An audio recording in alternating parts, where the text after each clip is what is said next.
And by existence, I mean just some sort of acknowledgement that it's being worked on. I'm looking forward to it.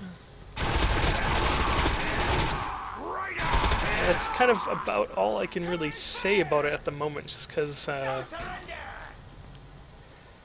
we don't really know much else about it,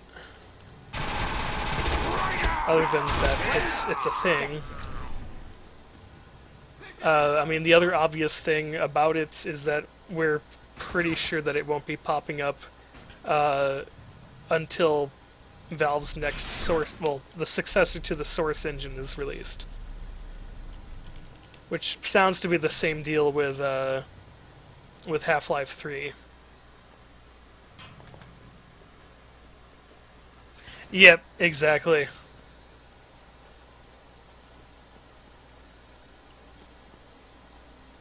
When Source 2 is officially released, or unveiled, I guess, You are Carter's are ballsy, if not stupid. then that's when we'll probably hear everything that we need to know about the next games. Judge me if you want, but there's a script to be made Guess here. we'll probably also have an actual Counter-Strike 2. Use it to personalize your equipment. Or was Counter-Strike Source legitimately Counter-Strike 2? More ammo. I know Counter-Strike Global Offensive is Ready to roll. not Counter-Strike 2. Or 3, for that matter.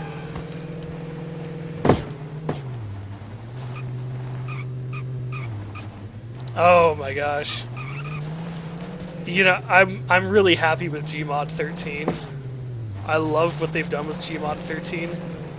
Oh yeah, Disembodied Foot. We actually were able to get Gmod sort of working without the Hamachi servers, I think. I'm not entirely sure.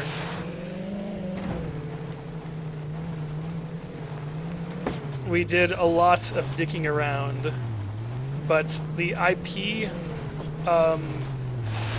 that we would usually enter under the what is it, the launch settings or launch? God, I forget what it was.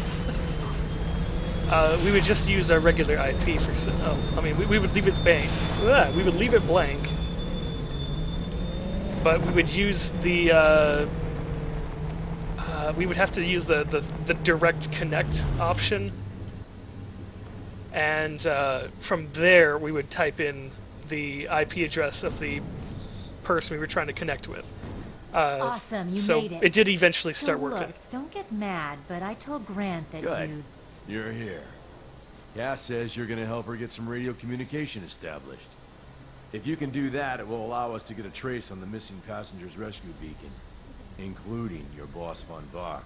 There's a busted-up radio station not far from here. KTAM 94 FM. Played a lot of pretty cool voting hard rock. Not your sissy shrill meat stuff. Okay. If we can get in, I can upgrade it to run and post arcfall wavelengths. You can then use the station as a relay point for your signal. If I had soldiers to spare, I wouldn't be sending you. Contact me as soon as you have results. Wait, you're seriously gonna make us do this alone? Unbelievable. Yeah, you would be surprised at the different outfits that you can get. Meet me at the old KTAM radio station. In fact, I can show you something in just a moment here. What was it?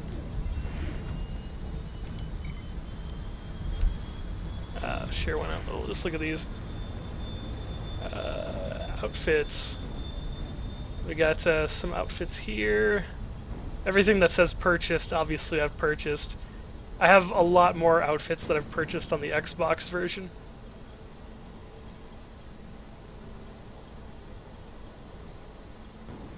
And then these are just for the body.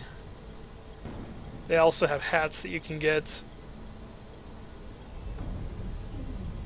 And then the nice thing is you don't need to buy all of your outfits. You can legitimately get some outfits unlocked by completing pursuits or achievements. Quotes. Pursuits are basically achievements. Well, not really. They're more like challenges. Let's call them challenges. You have different headgear you can get.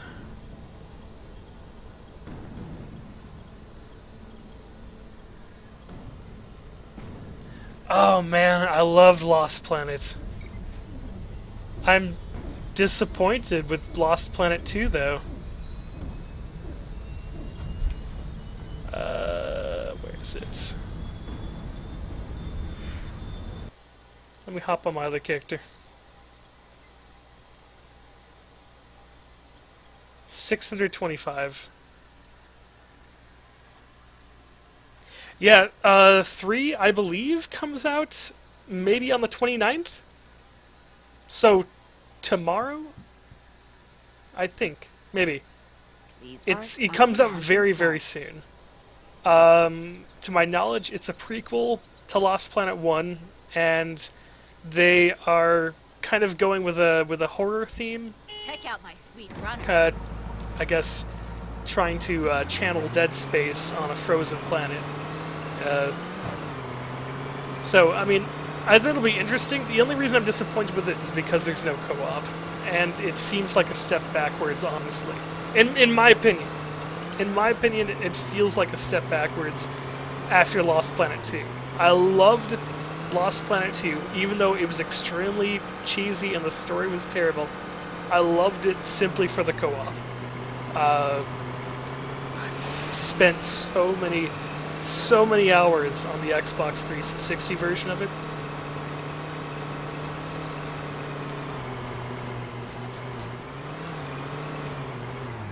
Yeah, there was a lot of stuff from Monster Hunter.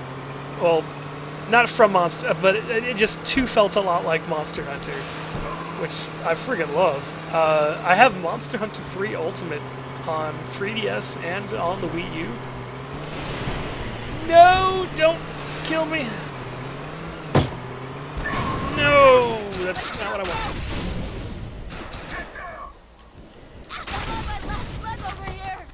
So what happens in this game is if you run into an enemy with your car explodes. And that didn't used to be the case. But what would happen is you'd have all these people driving in their cars at the Arc Falls, and they would be seemingly invincible. And it was annoying, mostly for the fact that, I mean, you're probably trying to work on your weapon skills, and you got some douchebag in the big ol' invincible truck from one of the missions, which, to my knowledge, they changed it so the truck is no longer invincible. And so, to kind of counter that, Tryon Worlds decided to go and say, hey, you know what? Your car is going to explode as soon as you run into specific enemies. Volge, you'll explode in a single hit. The Monarchs, you'll explode in a single hit from those. What's going on over there? Okay, so Monster Hunter 3 Ultimate on the 3DS, it doesn't need the Circle Pad Pro. The deal with the Circle Pad Pro, and this is Nintendo's stance on it, is they don't want the Circle Pad Pro to be required. They want it to be completely optional, albeit make the game control a lot better. Your alternative to using the Circle Pad Pro on the 3DS, on the touchscreen, you can actually set up a fake D-pad that you can press on the touchscreen in order to change your camera angles that way. Otherwise, I'm assuming it's what a lot of people had referred to as the claw. Basically, people had grown accustomed to doing this on the PSP version, where you didn't have a second analog stick on there on the PSP version. So what you would do is you would walk in whichever direction that you wanted the camera to face, and then you would hit the left bumper, or the left trigger, whichever one you would call it there. And what that does is it straightens out the camera in the direction that your character is facing. So it's that is one way to work around not having an analog stick. And it works for some people. It's, I mean, you know, it's technically quicker than using the analog stick. You just have to really get used to it. The Circle Pad Pro, I like it. A lot. I like it a lot. Just because I would rather use my right thumb on that thumbstick than use my, left index finger to go and straighten things out with the other button. That's just me.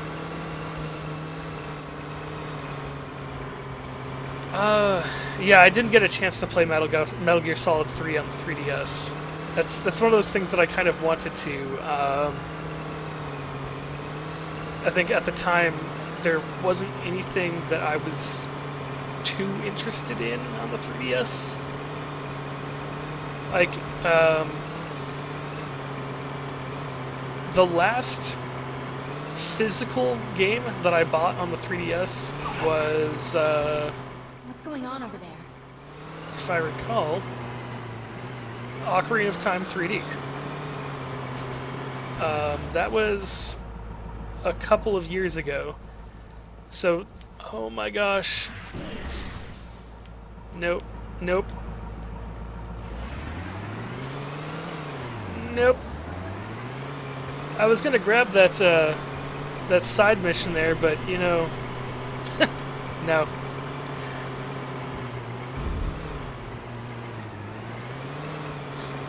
The Circle Pad Pro, I got mine from the Nintendo website.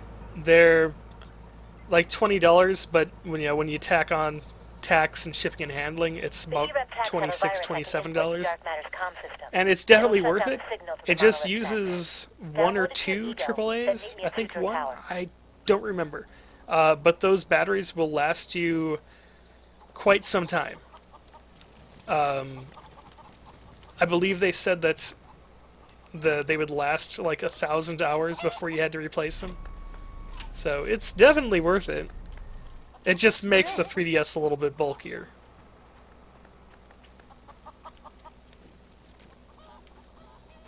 Time to roll.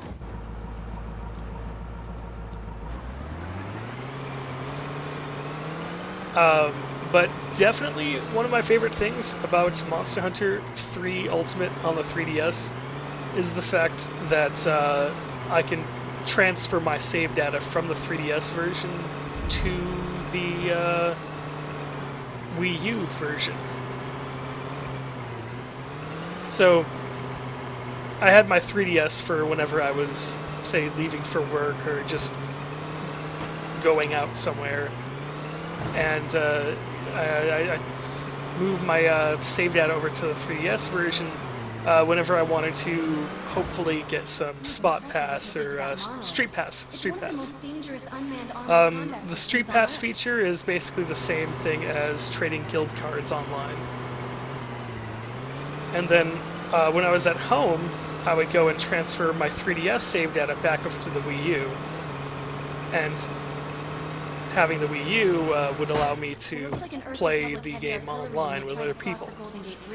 So that was a pretty important part there. Mark Hunter, this is Recon 1. We're forwarding our coordinates. Link up for intel for your assault on Sutro. I really hope that Monster Hunter 4 makes an appearance on the Wii U in some shape or form. That would definitely be nice.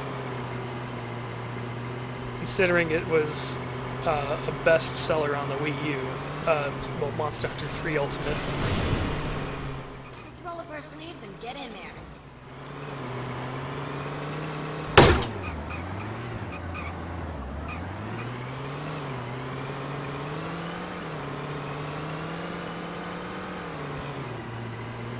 What were the other games that used the Circle Pad Pro?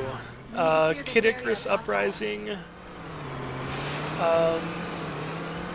Kingdom Hearts Dream Drop Distance, and Resident Evil Revelations, which I recently got on Xbox 360, and it's very, very good. The raid mode is fun.